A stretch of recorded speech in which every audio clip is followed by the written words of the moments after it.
Thank you all very much for coming today. This was a postponed meeting from one of the snow days, so we're glad you all continue to come out. I wanted to just, as these meetings go, highlight a couple of rules. I know we're, first of all, on the record. Secondly, I hope everybody has turned their cell phones off, not just to stun, but off. And third, we will kind of have a conversation among ourselves here for about 45 minutes, and then close to 1:15, I'll be very glad to open this conversation up to questions from members. As you know, this is a special event. It's an event sponsored by HBO, called the Home Box Office What to Do About series. And as you can imagine, on behalf of the Council on Foreign Relations, I'd like to thank Richard Plepler and HBO for what's really been a very generous support of this series. It's for me, obviously, to welcome our three extraordinary panelists. You have their bios, so I won't go through them, but as you can see, each person on this stage has had considerable experience with Afghanistan, in Afghanistan, working on it in the government, and I think very interestingly continues that connection to Afghanistan today. Final thing that I'd like to say before we start is that I think we ought to just take one moment and pay tribute to the diplomats, military forces, United States and allied, who are serving in Afghanistan today. I think we sometimes jump right to the conversation and agree, disagree, think what you will about the policy. I think it's worth remembering the people who are serving there today. So I'd like to start with a question I thought that should be easy to answer, but in fact very hard. And that is, what's the situation in Afghanistan today? And I went back and just easily took some headlines from the first of the year. The security situation in Helmand province further deteriorated this past month.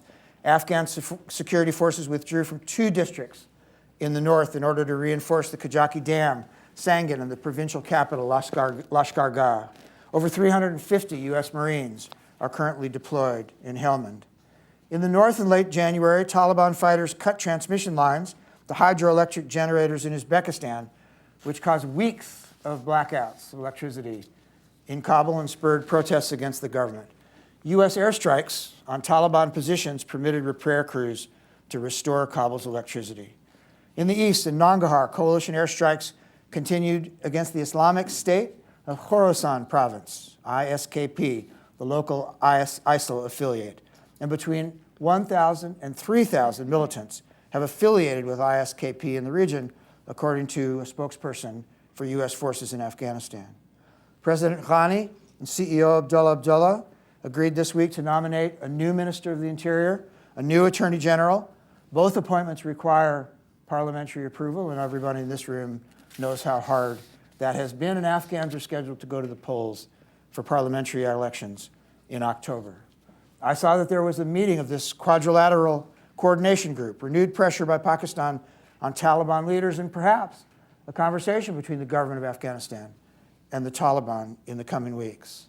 General Nicholson formally takes over from General Campbell as the commander of U.S. forces in Afghanistan on March 2. 10,000 U.S. forces, 6,000 NATO forces remain in Afghanistan. The Special Inspector for Afghanistan report last week, the United States has spent a similar amount of money on reconstruction in Afghanistan as we did rebuilding Europe after World War II, up now to $113 billion. So the question is, half full, half empty, because everyone in this room also knows that life has changed for millions of people in Afghanistan for the better, that the ANSF still fights, that international commitments hold, that revenue is up, corruption's being fought, so half full or half empty. And so my first question to the panel, and I'll go to General Allen and then to Mary Beth and to Jim, is what do you make of all this? Thank you. Can you all hear me okay? Good. Well, I'm not sure you can say it's half full or half empty. I have traditionally, if I could find a molecule of water in the bottom of the glass, it was half full from my perspective. I think we shouldn't be surprised we shouldn't be accepting, but we shouldn't be surprised at the fact that the Taliban are coming at us hard. They're going to try in every way they can to unsettle the work that has been done now for 15 years, to stabilize the country, to create capacity in terms of governance, the development of the economy, in particular the Afghan National Security Forces. They're going to try to come hard at the government now because they perceive that we are in the final throes of our obligation and our commitment to Afghanistan. And we'll probably touch this later, and I'll have some recommendations conceivably on where we ought to go with that. But I also think it's important that we recognize that we are in a way where we were in 13 and 14, where the Afghans were deeply concerned about the appearance of our commitment and the reality of our commitment. They were concerned that as we get smaller and the timeline for our largely complete departure approaches, that the security situation, which is deteriorating, will continue to deteriorate at an even greater rate. So we have to think about that. We have to think about what the effect is of that potential date for the departure of our forces and moving it ultimately to a security assistance unit as opposed to the advisors that we have today in the special operators. And the effect it'll have on the confidence for governance. Certainly we are seeing difficulties in the economy because Afghans are very concerned about the future. And that needs to be part of our consideration as well. And I'll have some thoughts on how we might arrest that drop and how we might arrest that commitment as we go along. Good, thank you. All right, Beth. Well, certainly we're not on the path to success, and I would posit the proposition that as the Taliban and ISIS and the Hague and others have increased their presence and their lethality, our failure to have a plan and a strategy and the opaque nature of whatever it is we're doing there, and our lack of commitment to maintain and sustain the capabilities that we need to help the Afghans has had as much to do with the deteriorating situation in the security sector as anything else. Frankly, we are largely responsible for where we are and our lack of commitment. And while we tend to look at this from 2012 on or 2014 on, either as a government official or in a commercial capacity, I and my company have maintained a presence in Afghanistan almost without interruptions since 2004. And as late as 2011, I'll give you some anecdotes. You could walk down the streets. I would often leave the hotel, go over to the MOI, go shopping down on Chicken Street, for those of you who are familiar, take my investor out into provinces where we would almost invariably be invited to attend a shura of the council or the leaders of the community. We would go to Kandahar, walk around Herat, visit stores, visit commanders, talk to Afghans. Probably around 2012, it started getting dicey. Today, our own military doesn't allow the contracting officers who are stationed at ISAF headquarters to go the 3 or 4 blocks down to US 4A in order to meet our embedded advisors, some of the most important people as far as availability of information and intelligence of what's going on in Afghanistan, without getting in a helicopter and flying the 3 or 4 blocks and coming down. That's our own representatives from the contracting office of the military. Similarly, you can't drive from the airport to Kabul. You are forced to take a helicopter. What I worry a little bit about is, everyone's heard the frog in the water. We're the frog, and while we can tinker at numbers of troops, we can tinker at numbers of provinces that are either controlled or being threatened by the Taliban and ISIS, the fact of the matter is, since at least 2009, 2011, the security situation and the social situation has significantly deteriorated, and there doesn't seem to be a willingness to plan, strategize, and commit for any demonstrable change in that, and that is my concern. Meredith, would you say that the sort of opaque nature of what we're doing, the policy.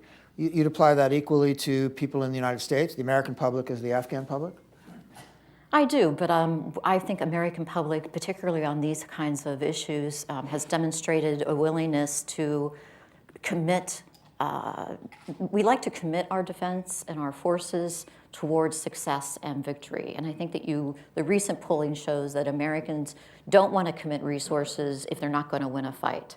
And that there's a certain amount of frustration there for, if we're going to be there, what exactly are we doing and to what end? And how about to the Afghan public? I think the Afghan public, certainly through 2012, when I would talk to Afghans on the street, were extremely optimistic, a little frustrated, really unclear about what our commitment was, really wanted to hear commitment.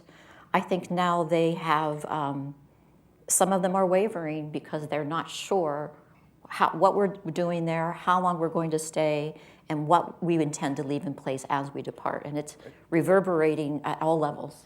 And that you'd agree with that? I would. I've spent a lot of time with now President Ghani when I was the commander. And we talked quite extensively about the inherent requirement for us to transition Afghanistan from a security-based environment to a stability-based environment. We had to. And inherent in that conversation was the residual Western presence, U.S. and NATO presence, to facilitate that. Because as he would have said, and I would certainly continue to say, we're in the first administration in the aftermath of the Hamid Karzai regime. It's the first democratically administered or elected administration.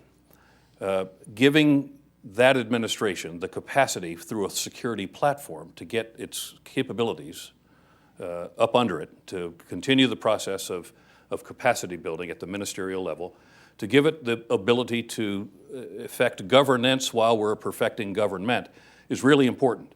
As well, we don't really know what the economy of Afghanistan looks like because it's only emerging now from years and years of distortion as a result of the wars. And so the transition to a stability-based strategy relies upon the kind of security platform that only the ANSF can provide to them. That platform can only be effected by the kind of Western presence that we must keep in Afghanistan to permit that to happen. Good, thanks. Jim, I'd like you to comment, if you could, about the sort of what's the state of play there. And then if you transition a little bit, just following on John's comments about the government, this national unity government. How is it functioning? Everybody here has had a chance, you know Abdullah, you know Ashraf Ghani, but what's happening in that government? And look ahead a little to the elections in October. First, let me say that while I wish it were otherwise, we shouldn't be surprised at how things have evolved in Afghanistan. The Afghans, even under better circumstances, Afghanistan has been through three major transitions: a security transition, a political transition, and an economic transition, with a huge amount of uncertainty about how they were going to unfold.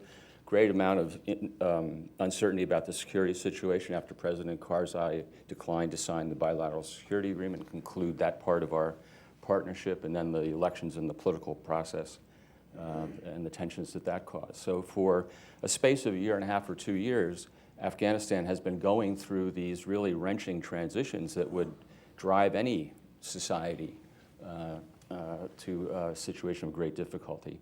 And on top of that, we knew and expected that after the withdrawal of, after the transfer from ISAF to Resolute Support, that the Taliban would press very hard into the Afghans to see if they could break them. That was their plan. Their plan is get the Americans and everybody out of the field.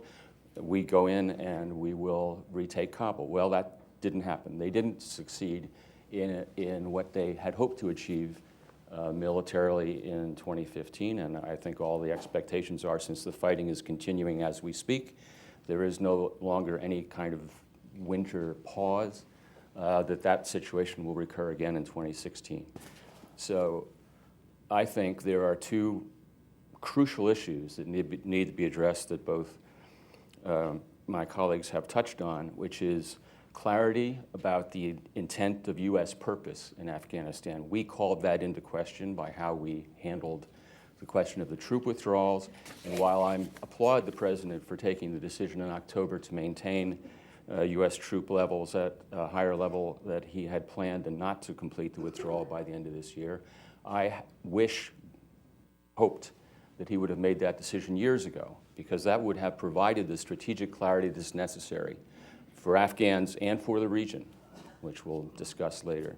So for the first time, we now have a commitment without a timeline that there will be a significant U.S. military presence in Afghanistan. So that's crucially important.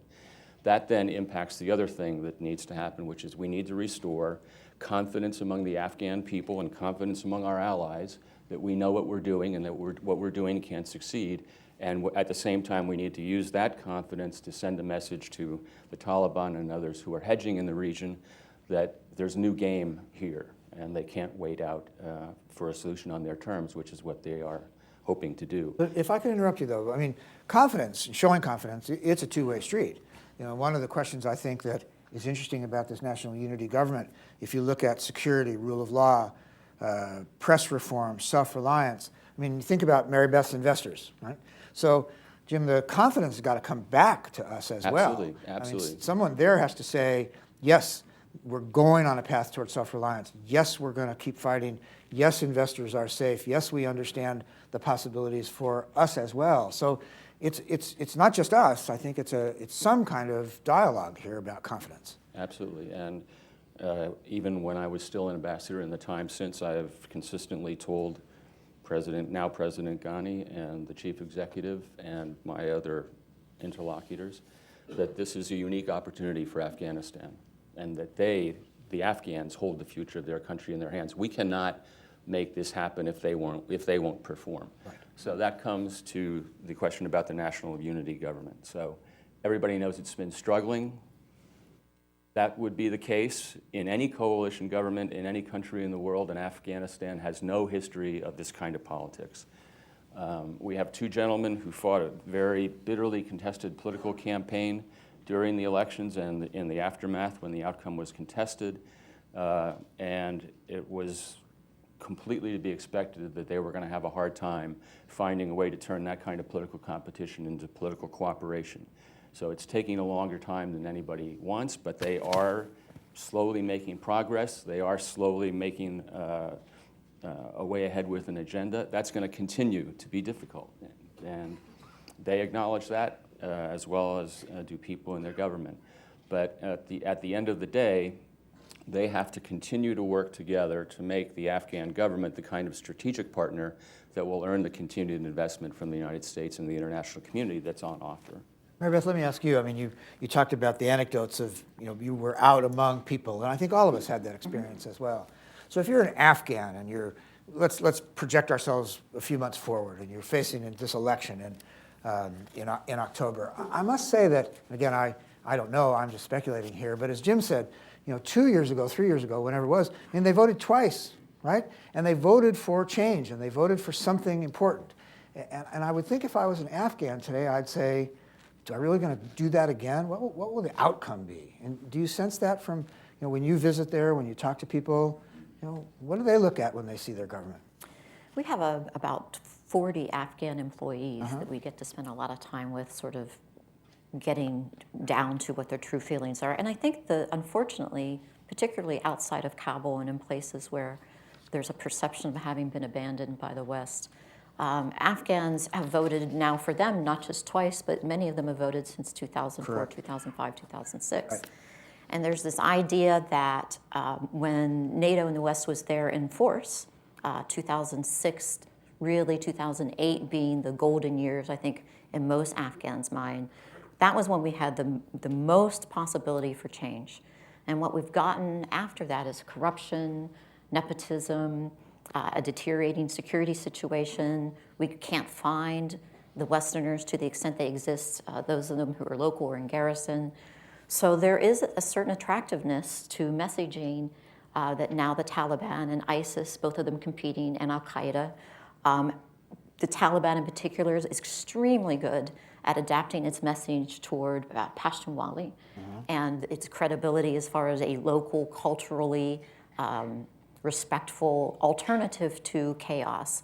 And at the end of the day, it's the chaotic situation. The thing about Afghans is they're so resilient and so capable of enduring such hardship that at the end of the day, it's really, can I get my crop in?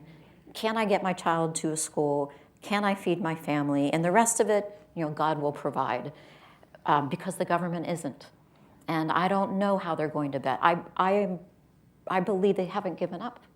But I think we're on a brink of real skepticism and despair in some places. I want to leave plenty of time for the policy recommendations. So that's a great segue. John, if I could turn to you to talk a little bit about the Taliban. You find out that Mullah Omar's been dead for a while. Mullah Mansour is now in charge. You read the papers. Each attack seems to be more and more horrific in terms of their terrorism. What's the message? What's the message to the people of Afghanistan? And very much importantly, what's the message to us? And then, you have this quadrilateral meeting, China, the United States, Pakistan, Afghanistan. Is it possible to have a peace process with these people? And then, Jim, that brings the question to Pakistan, and I'd like to turn to you to bring them in as well. Well, I think the message is pretty clear, and that is that we, the Taliban, are going to be a feature in the future of Afghanistan, one way or the other. If it's not on our terms within a peace process, it's going to be on our terms in a military process. Again, as Jim said, and as I said at the beginning, we should not be surprised that they're coming at us hard.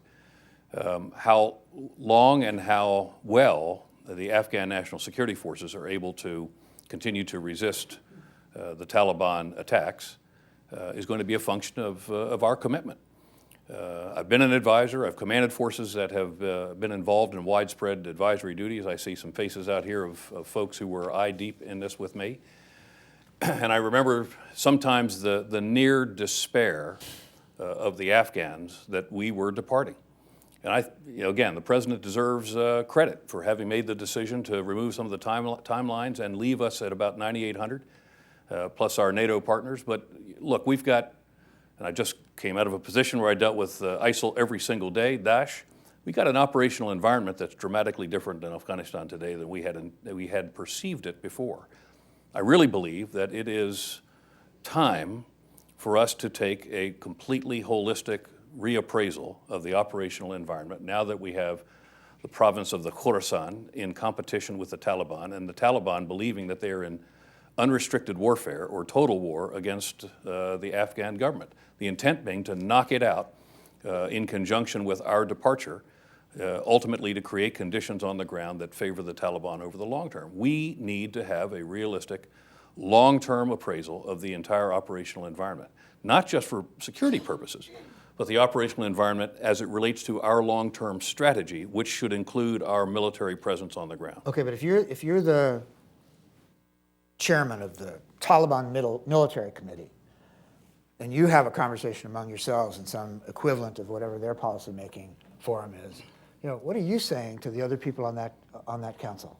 Keep the pressure up. As long as we keep the pressure up, and we can continue to defeat the Taliban, we can defeat the West, the ANSF.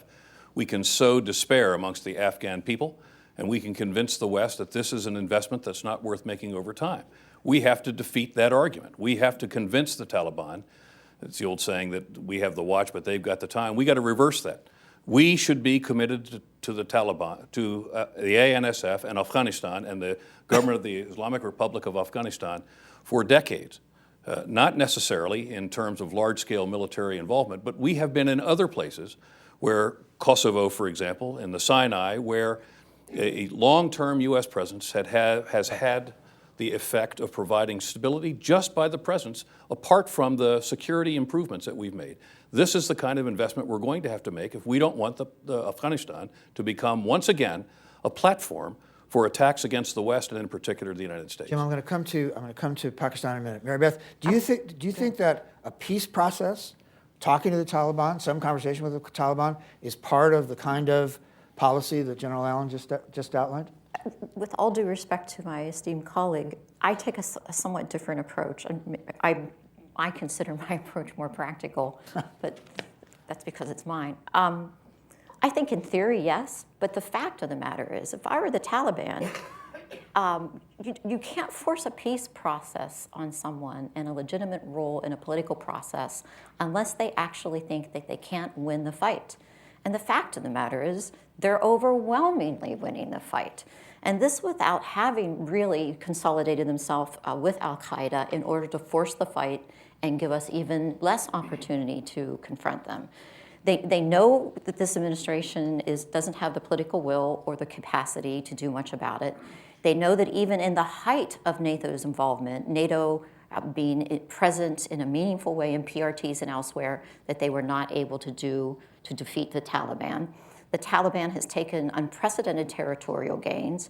We now have the ability, at least through the Haqqani network, to do even more between the Taliban and al-Qaeda against the West. I've got my surrogate, no offense to Pakistan, actually is part of the four at the table. Woo-hoo. I've got the second highest ranking representative of the Taliban, a Haqqani operational expert who was well known and appreciated by Osama bin Laden himself because of his ties to al-Qaeda, and they're sitting at the table with China. That peace process is not going anywhere. It's great because it'll distract the West, and in the meantime, there's no plan, no political will, and no possibility that there's actually going to be an increased presence that's really going to threaten me. I'm going to play that on the side and march forward, take even more territorial gains, and seriously threaten this government in Kabul, which will drive the West away. There's a reason, obviously, that Afghanistan and Pakistan are often talked about in the same sentence. And Jim, I know you've been thinking about this. I'd like to kind of hear your view on sort of how do they see this from Islamabad, and to go to Mary Beth's point, what's in it for them? Well, to step back a second before I answer that question, because the question of Pakistan has to be seen in a context of what it is that we're trying to achieve, or that Afghanistan is trying to achieve. So the bottom line strategic goal now is, as both John and Mary Beth have focused on, is we have to convince the Taliban and the neighborhood that they are not going to prevail through a military and terror campaign. That's the only way to get to a peace process that counts for anything. So there are some of the Taliban who've already reached that conclusion. We know that. But by and large, they are still committed to the fight, and that's very clear and for obvious reasons. They are not overwhelmingly being victorious in the field. The Afghans are standing their ground in most parts of the country most of the time. And you don't see this in the headlines, but a lot of Taliban are dying in this conflict also, which is why some of them have already concluded that they're not going to prevail on the battlefield, but that's not the dominant view.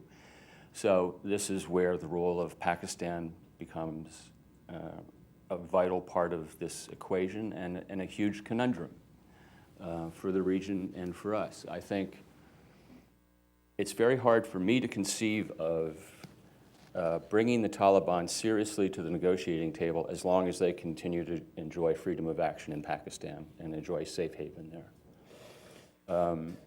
That's just a fact of life. There are things that Pakistan can and should do to curtail that freedom of action. And we collectively, not just the United States, but all of us, we tend to forget that there are more than 50 countries who are engaged in both the security operation and in the unprecedented international development assistance effort for Afghanistan. All of those countries have a stake in correcting this dynamic so that the Taliban are under pressure both within Pakistan as well as within Afghanistan. And we have not been very effective about making that happen. That's one of the things that I think we need to focus on now as a country. This is now part, if you're looking at a strategy for what I call prevailing, not victory, but prevailing in this, finding a more effective way of dealing with Pakistan has to be part of that strategy. Now, the Pakistanis have suffered themselves greatly at the hands of terrorism. There's no denying that fact. They have exerted a tremendous amount of effort, particularly in the last year and a half or 2 years in northwest Waziristan, to try to deal with their own terrorism problem. But here's the issue. As long as they continue to hedge, that problem is going to come back. It's now a problem that exists on both sides of the border. And it's worse now because we now have the Daesh infestation as well. And dismissing that as rebranded Taliban doesn't make any sense to me. That's right. Because if these guys are adopting the Daesh flag, they're seizing territory, they will connect with the center, as we've seen happen in Libya. So that's going to happen if that dynamic continues unabated. It's not particularly hostile. I mean, it's not particularly hospitable ground for them because there's a huge amount of resistance from the traditional, if you will, Taliban. But it's happening, and it's happening before our eyes. And that is why, indeed, this whole effort is no longer just about Afghanistan or South Asia. It is really about one part of a much bigger problem that extends all the way through the Middle East and into Africa now. And that's why finding a way to prevail in Afghanistan is so important now for us, because it is now part of this broader struggle with Islamic extremism, most horribly evinced now in the form of Daesh. Good. Thank you very much. We've just got a few minutes left before we open it up to members' questions. That's an excellent segue, seems to me, into what is there to do? So let me start with John Allen, go to Mary Beth, and then Jim. So what's your recommendation here? Well, we stop for the remainder of this administration any drawdown. And we consider working closely with NATO, working with Afghanistan to do an objective evaluation of the operational environment, to determine the kinds of forces that will be necessary, to include, if possible, if necessary, even more forces coming in, to stabilize the situation. Because if we don't get the situation stabilized, we have several things that will be very difficult. There will be no peace, because as Mary Beth said, and I think we're actually in quite good agreement on this issue, there will be no peace if there's no incentive for the Taliban to come ultimately to the table. They won't come to the table as long as they believe that they can win. So staying in the right numbers, in the right locations, and effecting the right kinds of training, advising, and assisting in special operations, along with our NATO partners and the 50 nations that are involved in this entire effort, is critical ultimately to a long-term sustained support to Afghanistan. So that process needs to occur right now. And what I would propose is, given the things that this administration has done, which is to slow the timeline and actually, quite helpfully, to fund the Afghan National Security Forces out beyond what we had initially anticipated, let's leave to the next administration that kind of strategic reevaluation, not just with respect to the security aspect of it, but our long-term policy goals as well, which I believe has to be pushed out. And I believe Daesh changes the dynamic here. Having just come from dealing with a coalition of partners, 66 now, the 66th being Afghanistan, it's very clear that Afghans as people and the Afghan government are deeply concerned that they now are fighting on multiple fronts against multiple opponents, and we have to account for that. Imagine for a second, though, that you're the president's speechwriter. Mm-hmm. And he says to you, that's good, but how do you message that to the people of Afghanistan, which is to say, oh, everything's on hold here for a few months, but don't worry, we'll be back. We're not leaving. The point is, we're staying at what we have so that we can objectively evaluate the environment in which we find Afghanistan today and find Afghanistan in the future, to give us the opportunity to ensure that the commitments we make as a nation make sense given the importance of Afghanistan to the region, the importance of Afghan security to us as a nation and our coalition partners, to ensure that we have the time and the white space to halt a process that might otherwise have continued along a path that could be not linked or not fully relevant to the operational environment. I think the Afghans would be very pleased to hear that message, that we're going to take a full-blown relook at not just the military strategy, but the political strategy, of which the military strategy would be one. Mary Beth. I totally agree with the general, but I would take a couple of preliminary steps. I think we need to be a little bit more honest with ourselves and decouple politics from Afghanistan. The fact of the matter is that while we've had a train, advise, and assist program in operation for a number of years with a growing number of coalition partners, as recently as a few months ago, 2/3 of the Afghan units at the corps level didn't have any embedded mentors. That's just a fact. And that was with the numbers staying where they are today. on the other hand, we haven't had mentors for a while at the deployed unit level, the Kandak level, at the pointy tip of the spear, where the Afghans need it most. Our current plan does not maintain the counterinsurgency capacity, the air support and other support that we will need, the intelligence, the basis through which to offer that support in the out years, doesn't maintain them in place. So whatever our articulated strategy is, it's not been effective and it's certainly insufficient, and we just need to admit that among ourselves.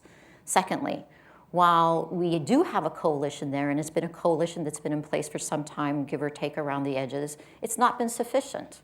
It just isn't.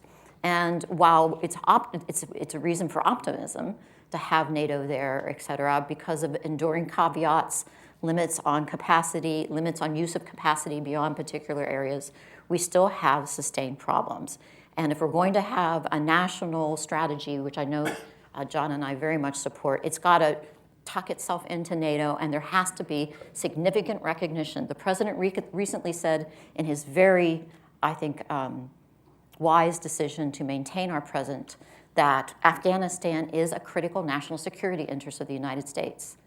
Well, if it is, then you have to go in with the ability, the willingness, and the capacity to make a defeat a defeat. You can't go around tinkering on the edge. And the substantial but moderate maintenance of numbers, I don't think there's anyone on the planet that thinks that those are capable of sustaining the current situation, not even to mention advancing and giving the Taliban a real fight. The one great thing about Afghanistan, and I'll stop here, is that in all the other conflicts in ISIS, et cetera, we have a real difficult time finding an on-the-ground willing partner. That is not the case in Afghanistan. We not only have an on-the-ground willing and growing capable partner, but we've got the coalition. You can't get a better scenario than Afghanistan. It's not what we're facing in Syria and other places. Yet we have failed to utilize it and to capitalize on it because of our own decision making. And we've got to get better than that. Good, thank you. Jim, you've got the last word before we go to members' questions. Oh dear. I'm glad Mary Beth just mentioned a point that is extremely important, which is the Afghanistan as a partner, not just in the fight against terrorism, but also as a partner with us in a way with this government that, shall we say, was not the case during the end of the previous administration. That's another strategic asset that we didn't have a couple of years ago, and we need to be smarter, both about using it, but also realizing what a setback that will be for us if that partner doesn't succeed, particularly if it's at the hands of the Taliban and Daesh, both claiming credit for having brought down this Islamic partner of the Western world. That's a very scary thing to contemplate. So a couple things that I think we collectively need to do, and hopefully that this administration would take on board some of. The first is agree completely, no further reductions, maintenance of the status quo in both intelligence and military assets, and leave the options open for the next administration. The last thing this administration should want to do is leave an Afghan crisis on the desk of the incoming president, whether it's a Republican or a Democrat. We have much bigger strategic things to focus on, and that's the second point.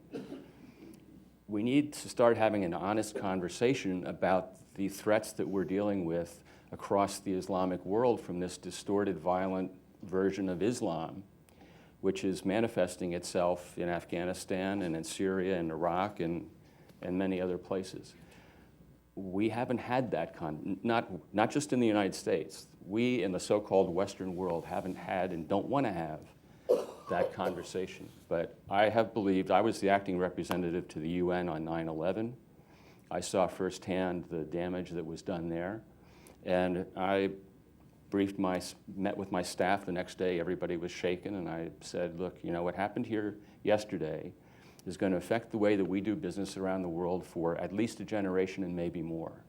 And we need to start thinking about the challenges that we face in Afghanistan and these other places in those terms, because Americans don't like long-term problems.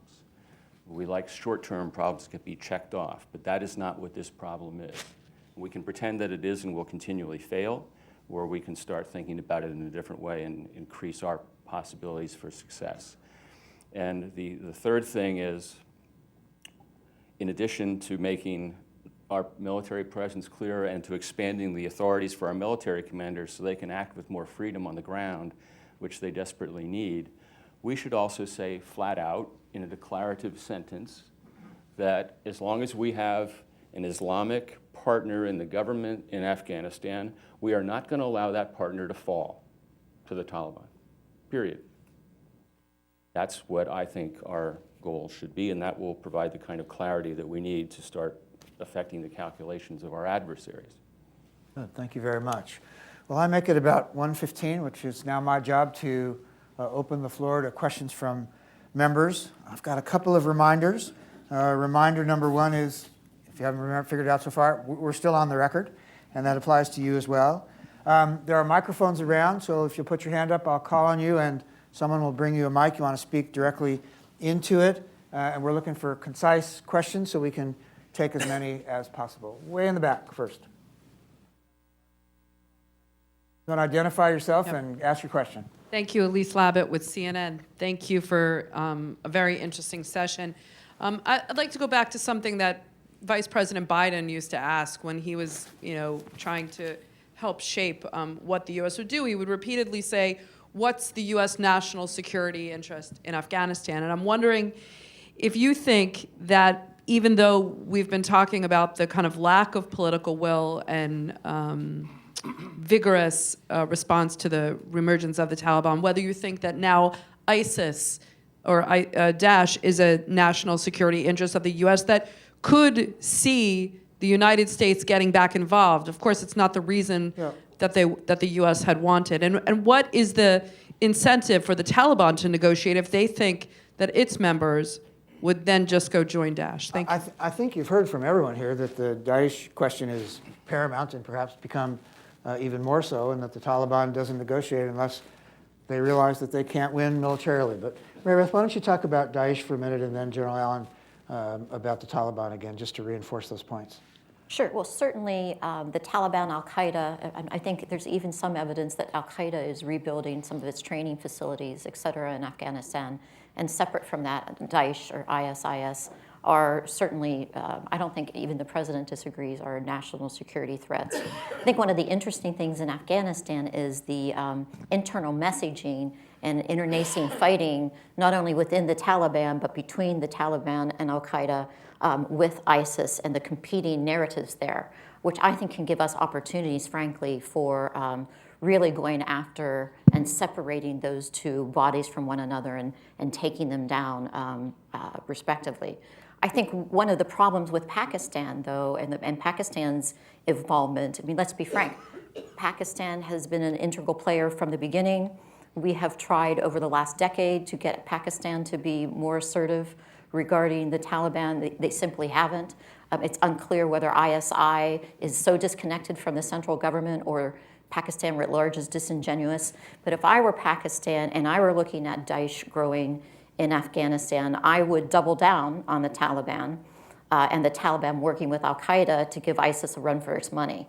I think that's at least one of the things that they ought to be thinking about, and we have not yet been able to, I think, counter that narrative or counter that possibility in getting Pakistan to line up. But yes, clearly all three of those groups, but particularly ISIS and Al-Qaeda, because of the safe haven possibilities, represent a critical threat to the U.S. from Afghanistan or anywhere else. John, you talked a little bit about platform. Mm-hmm. Well, I think the U.S. interest in Afghanistan is it ought to be self-evident to those of us who either have served there or ultimately have to deal with the reality. That is, a stable Afghanistan creates the platform for greater stability in the region. An unstable Afghanistan, in particular with respect to Pakistan, creates the greater likelihood for instability in Pakistan, which this is why, as you say, and there are other people in this room that have dealt with this as an AFPAC issue, there are aspects of the security of Afghanistan which are inextricably linked ultimately to the outcome of Pakistan's security and the reverse. There was a time when I believed that ultimately all aspects associated with peace would have to pass through Islamabad. I'm not so sure of that anymore, and that the peace process, if it's properly supported by the West, Afghanistan is properly supported both in a political sense, economically, and militarily, we can create the conditions with the appearance that we're both going to stay and that Afghanistan has a future that can create the opportunity for a constructive peace conversation, which in the end could provide for the greater stability of Pakistan. So it's the idea of Afghanistan being a platform for greater stability in the region ought to be at the heart of our long-term policy with respect to how the United States is going to deal with it. Jim, would you like to comment? As I said earlier, I think we have to, in terms of describing U.S. interests in Afghanistan, we need to be clear in our own minds and clear with our publics. And I hope that this kind of discussion will help that function. That we don't have the luxury of dealing with with individual problems as if they were separated from the rest of the world. And if we tried to do that, frankly, in Afghanistan, and we've tried to do that in Iraq, and we've tried to do it in other places. They are now and will be inextricably linked with each other. And what happens in Afghanistan is not just a factor any longer in Afghanistan and South Asia and in its relationship with Pakistan. And by the way, I agree completely with John that a destabilized Afghanistan is a very, very dangerous thing with regard to Pakistan's future. Something that I wish we could convince the Pakistanis of. But we need to realize that we have a broader stake here than simply in Afghanistan itself, which in and of itself is already considerable. And that's something that I hope that all of us who are engaged in Afghanistan around the world will take on board in the coming year or so. Good, thank you. Other questions? Yes, right in the center here. Yes, sir. Behind Judith. Judith, I'll come to you.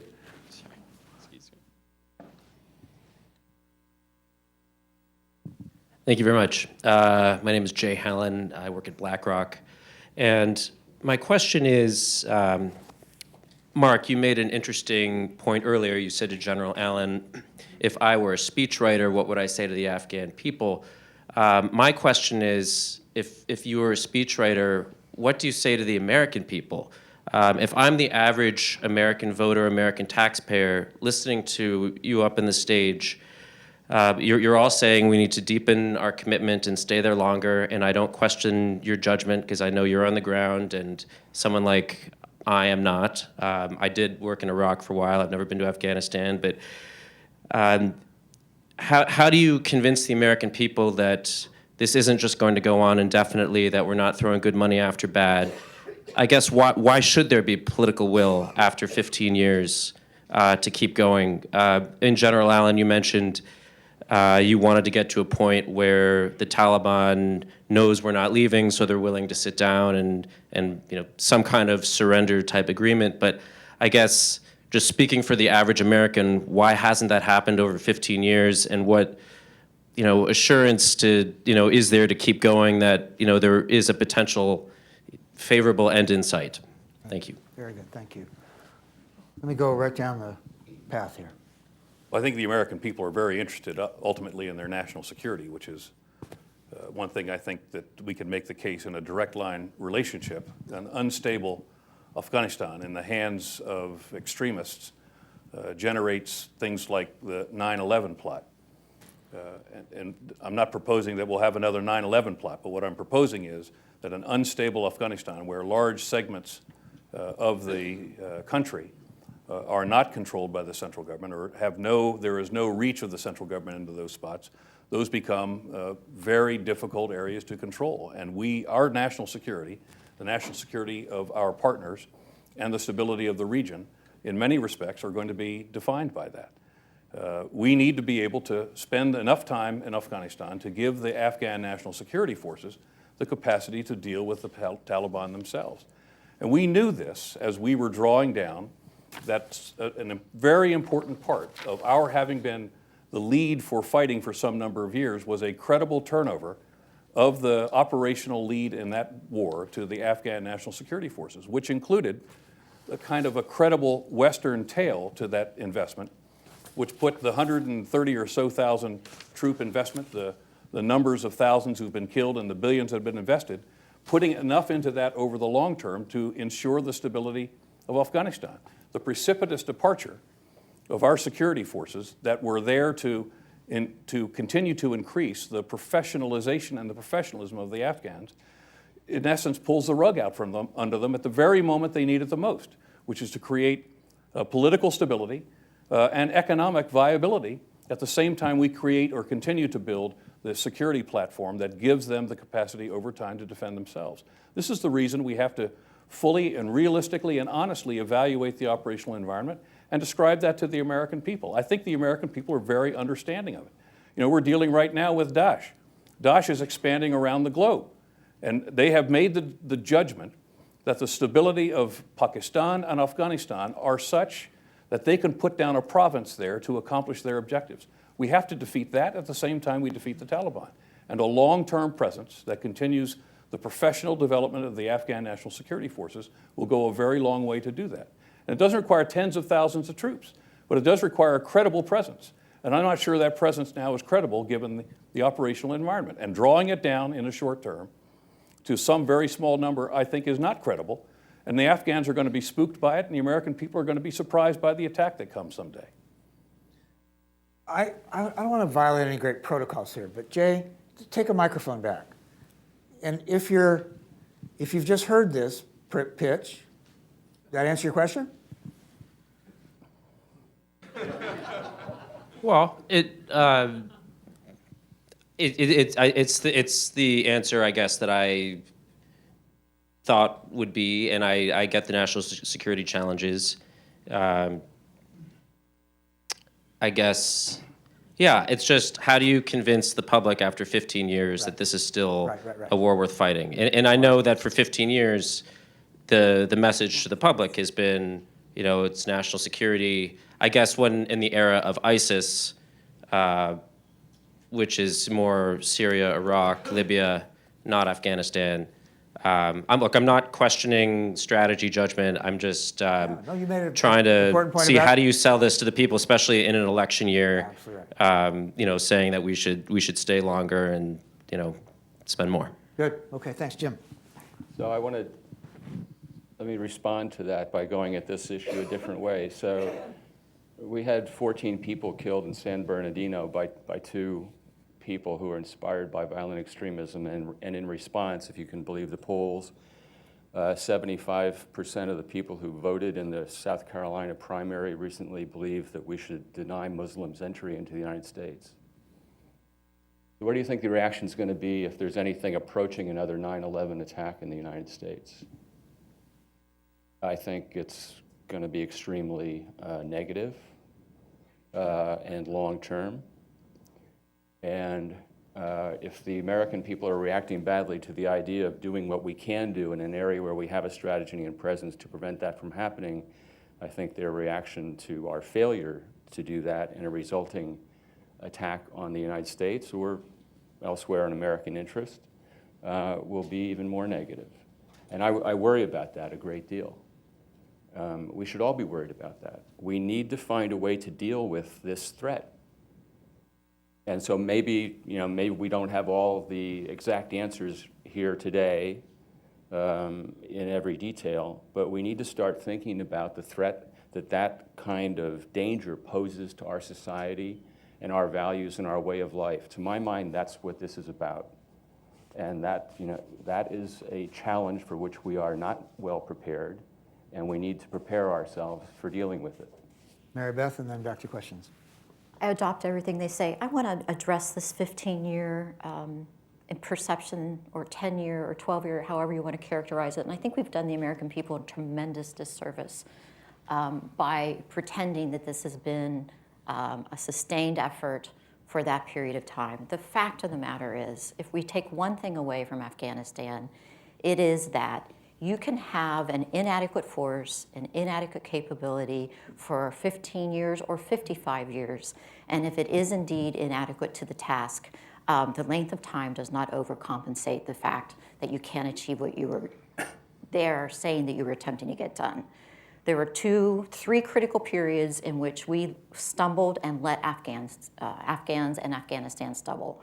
One was when a tremendous amount of the resources were not allowed into, were not directed at Afghanistan, and were seconded and moved over to Iraq because of other fights there. Let's just be frank, it happened, and we became exceptionally limited on our ability to project power and to shape events on the ground during that time period. The second real blow to our presence was announcing a withdrawal at the beginning of this administration, where frankly, even if we had maintained enough in place, that so undermined our presence and capability that I'm not sure that it was recoverable. And that was at a critical time right after another strategic review. And while we need a strategic review, if I were Afghan, I would say, been there, done that. And frankly, what happened in the last strategic review, we got hit with even less resources. So there's going to be some trepidation there. But we ended up diminishing our presence. Right after we transferred the physical presence of the coalition participation to NATO after 90 days. We would never have done that in a real military situation. NATO was struggling having the territory that it was holding, and then we expanded it to the entirety of the country, which significantly undermined our presence. And then frankly, the mantra of this administration, despite the initial discussions about how this was not the war of choice, this was the war that we had to sustain, has been diminished capacity, diminished role, where we, I think, objectively can say that our roles and our capability on the ground are incapable of even the limited mission that we all articulate. So what really should be the message to the American public is this has been 12 to 15 years of presence on the ground. We dropped the ball, so perhaps maybe half of those years have been adequate to our task that we gave ourselves. And the lesson learned is these kinds of conflicts take a long period of time, and 15 years with not feeding them enough capability, presence of mind, and political will is not going to overcome the fact that you don't have the right resources. Even if you have the best of partners, we need to double down. All right, Judith. Thank you, Judith Kipper. Maybe we should tell the American people that the Iraq War was maybe our biggest catastrophe ever, and that we're going to pay the price for that for a long, long time. And we've already paid in treasure and blood. It gave us ISIS. It disrupted an unstable status quo across the region and made the whole thing more virulent, vicious, violent than it might have been otherwise. But getting back to Afghanistan, is it really possible to do what you all recommend? And I haven't heard anybody talk about economics or politics, but mainly military, to stabilize Pakistan without dealing, to stabilize Afghanistan without dealing with Pakistan. Pakistan has been playing a double game for as long as any of us can remember. It is the second or third most corrupt country in the world. It has 30% literacy. It's a feudal state. Why do we consider Pakistan an ally? Why are we protecting Pakistan and putting their dirty work in Afghanistan, which has hurt Afghanistan and the U.S. and the allies so much, under the table? When are we going to deal with the real problem? Well, I think Jim talked quite a lot about Pakistan. I don't think so. Well, I was just going to invite him to do so again. I was going to invite you to address that subject since you happen to have had responsibility for Pakistan. Well, I think that the points that Jim made are really important, and the points that John made as well. One, there's a reason that policy is secure, stable, prosperous Afghanistan inside of a secure, stable, prosperous region, which is to say that the argument that needs to be made to Pakistanis is that no, the policy that you pursued for so long, which was chaos in Afghanistan, was good for you, is not right, and that the only thing that's good for you here is some kind of stability in Afghanistan. And I think, and though we didn't talk about it yet, I'll just raise the question, I think one of the issues for Pakistanis is something they have to decide for themselves, but my observation is is that they have to start considering the TTP to be an existential threat to Pakistan. And if you'll consider the TTP as an existential threat to Pakistan, and maybe they've begun to do so, as Jim said, activities here, activities there, rhetoric slightly changed. If you consider TTP to be an existential threat to Pakistan, then how you think about Afghanistan changes. And that's a conversation that we need to continue to have with them. I'm sorry? No, I think they're... We gotta play hardball with Pakistan, or don't we? Do we just keep pretending that they're tough guys and they are really an ally of Well, ours, so we should give them money? Yeah, I don't think anybody here took that position, but, you know. Well, I'd like to hear them. John, I'll give you turn, and then we'll move to another question. Well, Pakistan can be part of the solution or it can be a huge part of the problem. As long as I was the commander in Afghanistan, the great challenge that we had were the safe havens in Pakistan. On any given day, either the ISAF forces and eventually the ANSF could handle the Taliban. But the ability for the Taliban to regroup each year in a safe haven and come boiling out of the mountains every spring, refreshed and replenished, made it extraordinarily difficult. You know, in the end, though, once Daesh has put down roots in this area, and once the TTP become even more virulent, this is a direct and existential threat to the Pakistanis as well. But we have to maintain a relationship with the Pakistanis. It has the fastest growing nuclear arsenal on the planet. And we simply cannot dismiss the fact that Pakistani stability is in our interests as well.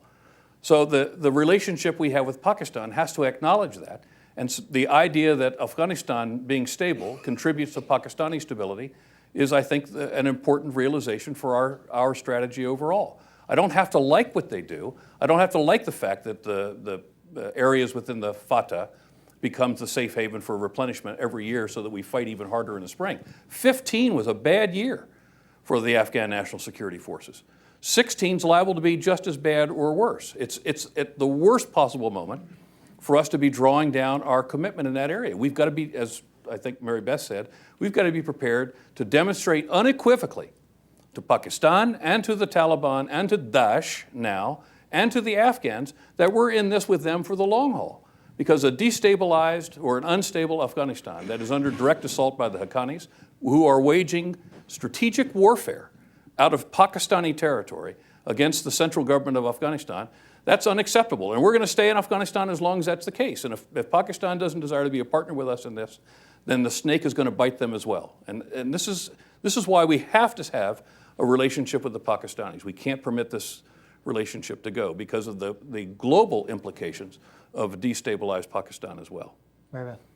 I don't disagree, but I'm very sympathetic to your frustration. The fact of the matter is we have been attempting to make this argument for even more than 15 years, and we have been unsuccessful, as far as I'm aware, in changing the Pakistani calculus to the extent, that the Pakistani calculus has changed. It's moderately changed to internal threats in specific areas. I have not understood it to change vis-a-vis Afghanistan at all. And I do think that Pakistan has convinced itself, and we have not persuaded them otherwise, and I don't think the ISIS argument, I hope it does, but I'm not persuaded it will. I believe that Pakistan, deep in its dark heart, particularly the ISI, believes that an unstable Afghanistan is in its best interest. And a stable Afghanistan run by the Taliban, or in which the Taliban has significant voice, is in its best interest. And to the extent that ISIS is a threat, they're pretty convinced that the West and the Afghans are not going to be able to do anything against ISIS. The best hope of containing ISIS to the north is a linkage between the Taliban and Al-Qaeda. So, and that's when I said I see them doubling down. So I'm not optimistic. I've seen a politician and a commander speak to the Pakistani politicians and get demonstrations of their willingness to deal with us. The general is exactly right. It is the fastest growing nuclear arsenal. We cannot not be an ally with Pakistan, but I do think we have an incredible ability to not well, frankly, to underestimate the willingness of Pakistan or overestimate the willingness of Pakistan to make a change vis-a-vis Afghanistan. It's almost, for me, it's almost the equivalent of the Pakistan-India dynamic. It's just so old and so rooted in things that we won't understand that we're not being successful. Another question. Yes, sir. Thank you. Richard Downey from Delphi Strategic Consulting. Thanks for a very interesting discussion. Mary Beth, you made the point earlier that the Ghani administration is a willing partner. And that's a very important part of successful counterinsurgency. And I think implicit in your point was that the Karzai administration was not a particularly willing partner.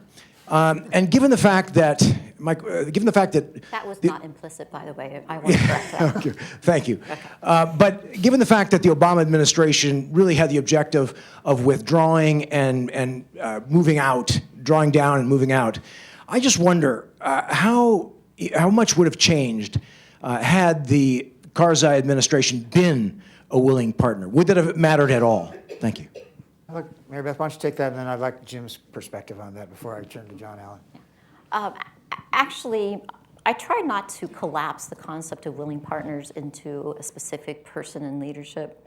You know, my perception of the Afghan institutions, the military, the MOI, the intelligence services, pretty much throughout the Karzai administration was a willing partner. We couldn't have had a better partner, certainly through 2010 and 2011. Did we have some serious problems with Karzai from the get-go? Oh, goodness. And I think most of you know, it was a weekly civets with the president to bring our partner back into the reservation. For those of you who know Afghans, I mean, there's a tremendous amount of cultural engagement that you have to do. Did Karzai go off the rails at the beginning? I would not dispute that, but I'm not clear that that undermined them as a partner. It certainly left things very much in question, and I don't think we helped ourselves at the beginning of that transition period to sort of get through that transition, not unlike in some other places. So would it have made a difference? Absolutely. Karzai really undermined, I think, himself and his country and the U.S.'s commitment to move things ahead. Was it insurmountable? No, I don't think it was. Jim. Yeah, I agree. It wasn't insurmountable, and I used to have to remind myself and my colleagues in Washington, and John and I occasionally, that when we were negotiating the strategic partnership, for instance, that our strategic partner was not Hamid Karzai, it was the Afghan government and people. So it wasn't, unfortunately, he was able to stamp his visage on Afghanistan in a rather unique and difficult way, particularly at the end of his administration, when he turned the Afghan government, or he tried to turn the Afghan government to his will in making it an unwilling partner of the United States. That approach was rejected by the Afghan people at the Loya Jirga, which overwhelmingly endorsed our bilateral security agreement that he refused to sign, which was a real demonstration that there is a partnership there, and a partnership that the Afghans themselves, even the most conservative Afghans, overwhelmingly supported, because they are pragmatic, realistic people. So I've always thought, actually, that we were building a partnership with the Karzai government and with the Afghan people, and I think we could have done that. He threw obstacles in the way of that process, and in terms of concluding our partnership agreements, because he came to the view that he could use that as leverage in our relationship, and that was a very unfortunate mistake for which Afghanistan is still paying, because that was the beginning of creating this very long period of uncertainty that Afghanistan has gone through, generated by things that Karzai and the Afghans did, and generated by our own hesitancy in clarifying our commitment to our part of that security partnership. When I arrived in Afghanistan in July of 11, I felt as though I had a pretty good partner in Hamid Karzai. I would say a couple of things. One one of the pieces of advice that was given to me by one of our ambassadors, who had been a long-serving diplomat in Afghanistan, but also an observer of the country, was that if we had listened more closely to Hamid Karzai earlier in many of his positions on issues and had taken action when he initially raised those issues with us, we would have probably solved the problem early along with much less requirement for resources and frankly the blood of our troops in common. But we would also have kept him, in a sense, in a position where he sensed himself to be a partner of ours. The fact that there were 4 ISAF commanders in slightly more than 4 years in Afghanistan, each with their own orientation and their own guidance from the White House across a couple of administrations, or the residue of a couple of administrations, it made it very difficult for him to keep a common vision on where he wanted to go. As we moved from the Strategic Partnership Agreement towards the Bilateral Security Agreement, which would secure a Western presence for a very long time, he became very difficult to deal with because his sense was that this was not going to end up being on Afghan terms and that he would be perceived in the end as having been the leader in Afghanistan who sold out Afghanistan to the West. Truth was, many of the members of his government, if not most of the members of his government, were actually quite willing to work closely with us and quite cooperative, and not cooperative at the expense of Afghanistan, cooperative in the sense that they had a strategic vision that the presence of the West was good for the governance of Afghanistan, for the rule of law, for the rights of women, for the security of the country, to stabilize and take advantage of the economy. And many of them worked with us very closely, not just in the security portfolio, but across the board, in spite of the president and not because of the president. And it was in the end where I think his final vote was in refusing to sign the bilateral security agreement. And it goes back to Jim's point. We frequently had conversations with Washington that the future of Afghanistan cannot be decided based on our view of Hamid Karzai. It had to be decided based on the interests of the United States in common with those of the people of Afghanistan over the long term, which is why it is that we now have a partner in the palace. We now have partners in the CEO and the president. We now have willing partners among the Afghans, but we also have a Taliban ready ultimately to drive a stake through the heart of our Islamic partner in Central and South Asia, and it is essential that we preserve the stability of Afghanistan and give it the capacity to get up on its feet. Let me just make one final comment. We started off by acknowledging the diplomats and the military and the other Americans and our Western partners who were serving in Afghanistan. And we acknowledged their sacrifices. Let me just remind a couple, again, of faces that were in my command in Afghanistan. Every Sunday morning, we formed in front of my headquarters, and we had the flags arrayed of all of our troops who'd been killed in action that week. And we would read the name of the American or the Brit or the French, and right down the line of all of our troops that had been killed that week. But we always had the Afghan flag out there. And no matter how bad the week was for us, tens of Western casualties dead, there was always 5 to 6 times as many Afghans who'd been killed that week. And so in conjunction with your initial comment, Mark, I would also like to say that as we think about what do we do about Afghanistan, that we consider their sacrifices. They are fighting and dying by the scores across that country every single day, and they want an Afghanistan that is stable. They want an Afghanistan that is not corrupt. They want an Afghanistan that will ultimately look out for the interests of this young generation of Afghans who weren't part of the Mujahideen era, who didn't fight the Soviets, who can barely remember the Taliban and the Civil War.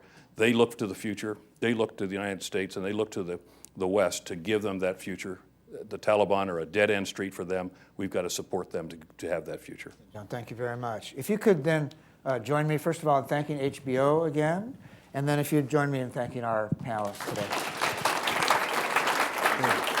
Thank you.